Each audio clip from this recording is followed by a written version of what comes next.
اس گندے کام کی ضرورت نہیں پڑے گی، اور اگر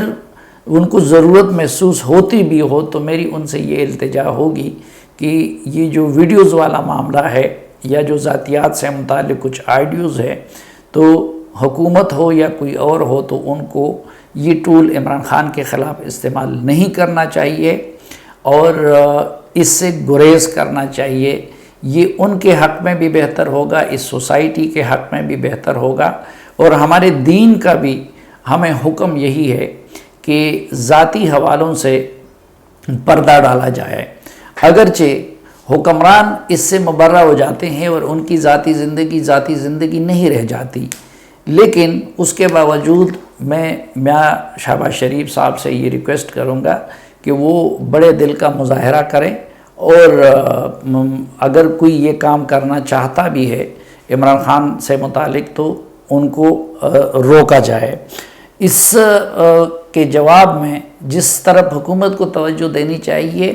وہ اس حکومت کے جو اسٹریٹجک معاملات ہیں ان کی طرف، مثلا بجائے اس کے کہ آپ ذاتیات پہ جائیں تو آپ وہ معاملہ نکال دیں کہ زلفی بخاری اور کرشنر جو ڈونلڈ ٹرمپ کے داماد تھے ان کے درمیان کیا چیزیں ہوتی رہیں، یا پھر یہ کہ ایک وزیر اعظم اس حلف کا پابند ہوتا ہے کہ وہ اسٹیٹ سے متعلق معاملات کو کسی کے ساتھ شیئر نہیں کریں گے، لیکن یہاں پہ وزیر عمران خان صاحب کہتے تھے کہ وہ ہر چیز خاتون اول کے ساتھ شیئر کرتے ہیں، اور پھر ہم نے دیکھا کہ وہاں پاکستان کے سلامتی کے معاملات میں ادھر سے مداخلت ہوتی رہی۔ تو اس طرح کی چیزوں پہ توجہ مرکوز کرنی چاہیے بجائے اس کے کہ ذاتیات سے متعلق ویڈیوز کا سہارا لیا جائے۔ میں مقرر درخواست کروں گا کہ حکومت کو یا اگر کوئی اور یہ کام کرنا چاہیے تو باوجود عمران خان کے بارے میں میرے ان خیالات کے میری ان سے یہ گزارش ہوگی کہ ان کو ذاتیات پہ نہیں اترنا چاہیے۔ عمران خان اگر ذاتیات پہ اترے تھے تو وہ جانے اور ان کا اللہ جانے، لیکن ہمیں اس معاملے میں دینی تعلیمات کو بھی مد نظر رکھنا چاہیے اور اپنے یہاں کے معاشرتی روایات کو بھی مد نظر رکھنا چاہیے، اور یہ بھی مد نظر رکھنا چاہیے کہ ہم میں سے کوئی بھی فرشتہ نہیں ہے۔ جو مریم نواز صاحبہ کی لانچنگ ہے، میرے خیال میں یہ مسلم لیگ نون کی قیادت کا ایک دانشمندانہ فیصلہ ہے، کیونکہ اب ہونا یہ چاہیے کہ میاں شہباز شریف صاحب یا باقی وزراء اور جو حمزہ شہباز صاحب وہ پوری توجہ مرکوز کریں گورننس پہ اور اپنے اتحادیوں کو ساتھ رکھنے پہ، اور جو عمران خان صاحب سیاست کر رہے ہیں اور پھر کچھ جھوٹ کی بنیاد پہ سیاست کر رہے ہیں، تو اس کو کاؤنٹر کرنے کے لیے میرے خیال میں مریم نواز صاحبہ وہ بہتر آپشن ہے، کیونکہ وہ کراؤڈ پولر بھی ہے اور تقریر بھی اچھی کر سکتی ہیں۔ ہاں، تاہم جس طرح آج کی تقریر میں انہوں نے کچھ اشارے کیے تو مریم نواز صاحبہ کو اس معاملے میں احتیاط سے کام لینا چاہیے کہ وہ ماضی کی تلخیوں کو تازہ نہ کریں اسٹیبلشمنٹ سے متعلق۔ اگر وہ اسٹیبلشمنٹ کی ماضی کی تلخیوں کو تازہ کریں گی تو اس کی وجہ سے نہ صرف یہ کہ شہباز شریف صاحب کے لیے مشکلات بن سکتی ہیں، بلکہ مستقبل میں خود ان کے اور ان کے اتحادیوں کے لیے بھی وہ مشکلات کا باعث بن سکتا ہے۔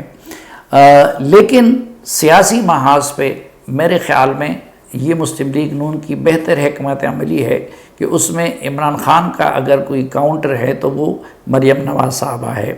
گزشتہ ایک ماہ کے دوران عمران خان صاحب نے جو بیانیہ اپنایا تھا، اگرچہ آگے جا کے اس غبارے سے ہوا نکل جائے گی کیونکہ جھوٹ پہ مبنی جو بیانیہ ہیں امریکی سازش کا، وہ زیادہ پائیدار ثابت نہیں ہو سکتا، اور وہ لاکھ بھی چاہے اس کے حق میں کوئی شواہد نہیں لا سکتے۔ اس لیے میں تو کہتا ہوں کہ حکومت کو چاہیے کہ عمران خان صاحب کا یہ مطالبہ بھی مان لے کہ سپریم کورٹ پہ مشتمل پورے فل کورٹ پہ مشتمل اس کے لیے کمیشن بنایا جائے، لیکن یہ درخواست کی جائے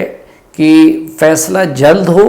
اور پھر اس فیصلے کو کچھ چیزوں سے مشروط کر دیا جائے کہ اگر عمران خان صاحب کا دعویٰ غلط ثابت ہوا تو اس کو اس کے نتائج بھگتنے ہوں گے، اور اگر ان کا دعویٰ درست ثابت ہوا تو آٹومیٹکلی شہباز شریف کی حکومت ختم ہو جائے گی، کیونکہ یہ کوئی مذاق تو نہیں ہے کہ آپ سپریم کورٹ کے معزز ججز کا وقت ضائع کریں اور پھر اس کے بعد وہ بات ایسی ہی نکلے۔ تو اس لیے بہتر یہی ہے کہ حکومت یہ مطالبہ مان لے کہ فل کورٹ پہ مشتمل کمیشن ہو، اس کو جلد از جلد فیصلے کی ریکویسٹ کی جائے، لیکن جو ٹی او آرز ہو اس میں یہ شرط رکھی جائے کہ اگر عمران خان غلط ثابت ہوئی تو پھر ان کو یہ نتیجہ بھگتنا ہوگا، اور اگر حکومت غلط ثابت ہوئی تو اس کو یہ نتیجہ بھگتنا ہوگا۔ ایک اور ڈیولپمنٹ یہ ہوئی کہ جہانگیر ترین ابھی تک خاموش تھے۔ علیم خان صاحب اگرچہ پریکٹیکلی یہ لوگ دوسرے کیمپ میں جا چکے تھے، لیکن زبان انہوں نے نہیں کھولی تھی۔ لیکن پرسوں عمران خان صاحب نے علیم خان کے بارے میں اور جہانگیر ترین کے بارے میں ایک انٹرویو میں تذکرہ کیا، جس کے جواب میں آج علیم خان صاحب تو بول پڑے، البتہ جہانگیر ترین صاحب ابھی بول نہیں رہے ہیں، لیکن ہو سکتا ہے کہ وہ بھی عنقریب بول پڑیں گے۔ اب ایک سوال تو یہ پیدا ہوتا ہے کہ عمران خان صاحب جو یہ کہہ رہے ہیں کہ علیم خان یہ ڈیمانڈ کر رہے تھے تو اس لیے، اور میں پورا نہیں کر رہا تھا تو اس لیے وہ ناراض ہو گئے۔ تو پہلی بات تو یہ ہے کہ اگر عمران خان کے نزدیک ان کی وہ زمینیں ناجائز تھی تو پھر انہوں نے ان کو پارٹی میں رکھا کیوں؟ صرف ریگولرائز کرنے کے معاملے سے کیوں انکار کر دیا؟ اور کیا علیم خان کا یہ کاروبار یا یہ ساری چیزیں آج کی ہیں یا جہانگیر ترین کی کیا آج کی ہیں؟ اس لیے میرے خیال میں وہ کوئی جہانگیر ترین اور علیم خان کی حیثیت پہ تو اثر نہیں ڈال سکتے مزید، لیکن جواب میں انہوں نے اب ان کو یہ ایک جواز مہیا کر دیا کہ وہ کل کے عمران خان کے خلاف بولے۔ تو اگر وہ بول پڑے اور جہانگیر ترین پوری طرح بول پڑے اور علیم خان بھی ابھی 2-3% بھی نہیں بولے ہیں تو میرے خیال میں عمران خان کے لیے مشکلات بہت زیادہ بڑھ جائیں گی۔ لیکن ارادہ ان کا یہ لگتا ہے کہ وہ پہلے اپنے گروپ کو باقاعدہ ایک گروپ کی شکل دے دے، اپنی صفوں کو درست کر لے، اور اس کے بعد وہ پھر عمران خان کے ساتھ حساب برابر کرنے پہ آئیں گے، کیونکہ جہانگیر ترین، عمران اور علیم خان اور اون چودھری وغیرہ یہ وہ لوگ ہیں جو انتقام کی آگ میں بھی جل رہے ہیں، اور میری معلومات کے مطابق جہانگیر ترین اور علیم خان ایک موقع پہ یہ حلف اٹھا چکے ہیں کہ وہ کسی صورت معاف نہیں کریں گے عمران خان صاحب کو۔ جو تیسرا ناخوشگوار واقعہ ہوا، پہلے تو میں ایک اصولی بات اور ایک اپنا اصولی موقف سامنے رکھنا چاہتا ہوں، اور وہ تاریخ کی حقیقت ہے، اور وہ یہ ہے کہ جس نے بھی اللہ اور اس کے رسول صلی اللہ علیہ وسلم کے نام کو سیاست کے لیے استعمال کیا ہے یا ذاتی مقاصد کے لیے استعمال کیا ہے، تو آخرت میں تو جو کچھ اس کے ساتھ ہوگا وہ تو ہوگا، لیکن اس دنیا میں بھی ان کو اس کے بھیانک نتائج بھگتنے پڑے ہیں۔ دوسرا، میں یہ سمجھتا ہوں کہ گناہگار ہم سب ہیں، لیکن بہرحال اتنا تو ہم کر سکتے ہیں کہ سیاسی اور ذاتی مقاصد کے لیے اللہ اور اس کے رسول صلی اللہ علیہ وسلم کے نام کو استعمال نہ کریں۔ لیکن بدقسمتی سے اس ملک میں ہم نے دیکھا کہ اللہ اور اس کے رسول کے نام کو سیاسی اور تجزیاتی مقاصد کے لیے استعمال کیا گیا۔ اس لیے آپ نے دیکھا کہ مسلم لیگ نون کے خلاف عمران خان اور شیخ رشید اور اس طرح کے لوگوں نے مذہب کے کارڈ کو استعمال کیا، اور سیاسی مقاصد کے لیے انہوں نے ٹی ایل پی جیسی تنظیم کو شہ دی۔ اب ظاہر ہے کہ اس وقت ان کے وہم و گمان میں بھی نہیں تھا، تو آج ان کو اس طرح کے الزامات کا سامنا کرنا پڑ رہا ہے، اور مجھے اب بھی یاد ہے کہ سب لوگوں کو پتہ تھا کہ معاملہ کچھ اور ہے، لیکن میڈیا پرسن میر شکیل الرحمان صاحب اور اس طرح کے لوگوں کے خلاف بھی جھوٹے مقدمات درج کیے گئے۔ تو یہ وقت بہت جلدی بدلتا ہے۔ آج سے 1 مہینہ پہلے شیخ رشید صاحب یہ دھمکی دے رہے تھے کہ اسلام آباد کی طرف آنے والوں کے ساتھ یہ کیا جائے گا، یہ کیا جائے گا، اور آج ان کو اس طرح کے الزامات میں قبل از گرفتاری ضمانتیں لینی پڑتی ہے یا اس کے بھتیجے کو اس طرح کے مقدمات کا سامنا ہے۔ تو ایک تو میری یہ گزارش ہوگی کہ جو غلطی اور جو ظلم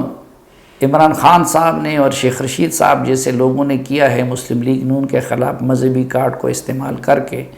تو اب جواب میں ان کو وہ کام نہیں کرنا چاہیے۔ سیاست کریں، سیاست کے میدان میں مقابلہ کریں، لیکن مذہبی کارڈ وہ نہ شیخ رشید کے خلاف استعمال ہونا چاہیے، نہ کسی اور کے خلاف استعمال ہونا چاہیے۔ جس طرح میں نے عرض کیا کہ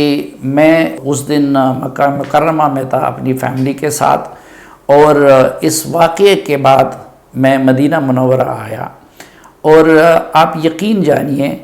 کہ وہاں پہ جتنے بھی پاکستانی تھے وہ اس واقعے پہ شدید افسردہ تھے، کیونکہ اس واقعے نے نہ صرف سعودیوں کی نظروں میں بلکہ باقی تمام معتمرین کی نظروں میں پاکستانیوں کی حیثیت کو مجروح کیا تھا۔ ہر پاکستانی کو شک کی نظر سے دیکھا جاتا تھا، ان کی نگرانی کی جاتی تھی، کیونکہ یہ صرف پاکستان کے لیے نہیں بلکہ سعودی عرب کی حکومت کے لیے بھی یہ ایک ناخوشگوار واقعہ تھا، اور اس کی وجہ سے ان کا امیج بھی کافی متاثر ہوا ہے، کیونکہ مسجد الحرام یا مسجد نبوی کے اندر ایسا واقعہ کبھی سعودیوں نے ہونے ہی نہیں دیا، نہ کسی اور ملک کے لوگ اپنی سیاست کو وہاں پہ لائے ہیں۔ تو خود سعودی حکومت اور سعودی حکام وہ بھی اس پہ سخت غصے میں ہیں۔ پہلی رات کو کوئی 30-40 بندے گرفتار کیے گئے تھے، پھر وہ باقی چھوڑ دیے گئے جو کلیئر ہوئے، اور 5-6 بندے اب بھی گرفتار ہیں، لیکن مزید وہ تحقیق کر رہے ہیں اور CCTV سے لوگوں کی شناخت کر رہے ہیں، اور جو لوگ ادھر اویلیبل ہیں تو ان کو نہ صرف گرفتار کریں گے بلکہ یہ توقع ہے کہ وہ ان کو سخت سزائیں دیں گے، کیونکہ وہ سعودی عرب ہے، پاکستان نہیں ہے۔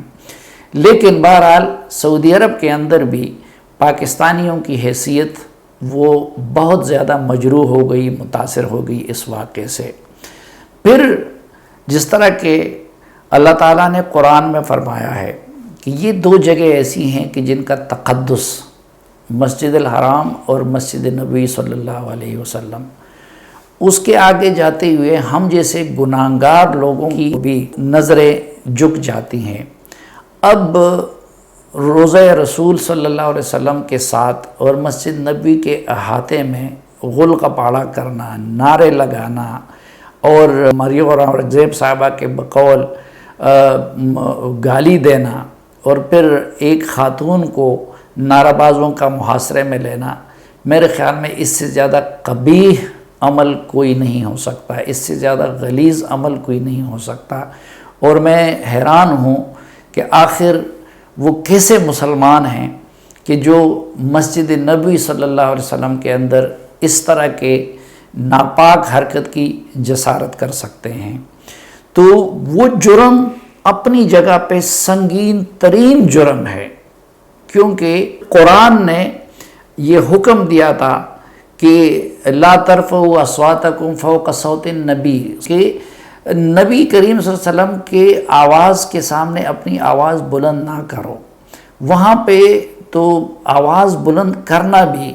بے ادبی سمجھی جاتی ہے، اور کوئی مسلمان اس کا تصور نہیں کر سکتا۔ تو کام انتہائی غلیظ اور کنڈیمنیبل ہوا ہے۔ اور پھر میں آپ کو یہ بھی بتاؤں کہ جو معلومات مجھے حاصل ہوئی تو یہ باقاعدہ پلاننگ کے تحت ہوا تھا۔ اب اس کی وجہ سے مشکلات جو سعودی عرب میں کام کرنے والے مزدور ہیں، ڈرائیور ہیں، جو باقی ہے، سب کو شک کی نگاہ سے دیکھا جاتا ہے۔ لیکن حقیقت یہ ہے کہ اس میں مقامی لوگ بہت کم تھے۔ کچھ لوگ لندن سے آئے تھے آرگنائز کرنے کے لیے، اور